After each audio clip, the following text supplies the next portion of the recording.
Je dosť ťažká, je ťažká kurva a volá sa Thunderlord.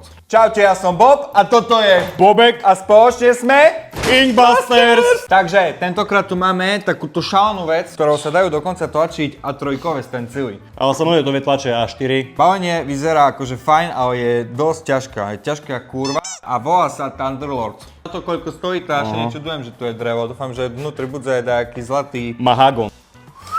že dizajník more jak Apple. Kámo, jak područka v S-ku. Tu je kufrík, Aha. rovno krásne sa Paráda. vybalil. Pri ostatným nám chýbal adapter a tu ti kamo nechýba, že nič. Na to more napojíš defibrilátor. Takže klasicky ako pri všetkom, jak sa robí s papierom. A máme tu, počkaj, Intelligent Interconnection. Asi stlačím toto. A trojkový stencil vyzerá tak len to. To je tu printer BIM. Dobre. Takže dáme, že plus. Zoberieme tento dizajn. Píšte, že je pripojená. Však automaticky ho pripojilo. Kámo, konečne zázrak. A teraz skadzi obchádz papír vedúci. Spredu. A Z je vpred. Nasa je?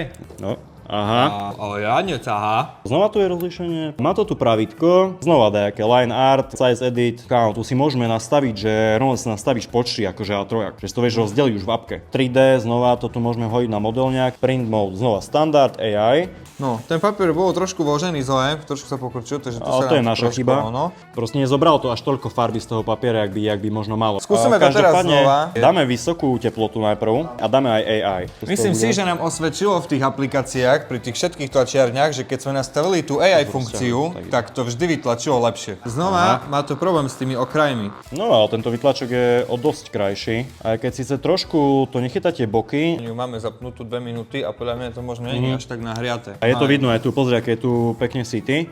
Tuto je o dosť slabšie. Mám kamoša, čo s tým robil, rozložil si kerku na 2 dní, že dokonca aj po druhom dni tetovanie, keď to dobre zaschlo. Uvidíme, akože vyskúšame to, ale mám na to dobré odporúčanie. Pri A4 to asi musíš pekne obchať medzi tieto dve piktogramy.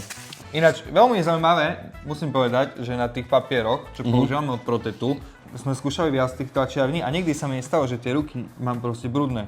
To je akože extrémny benefit toho, lebo fakt skúšal som iné papiere, urobil som 3 stencily a bol som zajebaný, že celý. Kámo, nič. No kámo, ale toto je pekne cité. OK. Pekný stencil. Čiže hej, asi ho treba len nechať nahriať. Akože bomba. Nie je tlačené prenášanie, ale že si to položíš pekne na poličku. Vyzerá veľmi dobre, ale akože asi najlepšie zo všetkých fungovala tá kompatibilita s aplikáciou.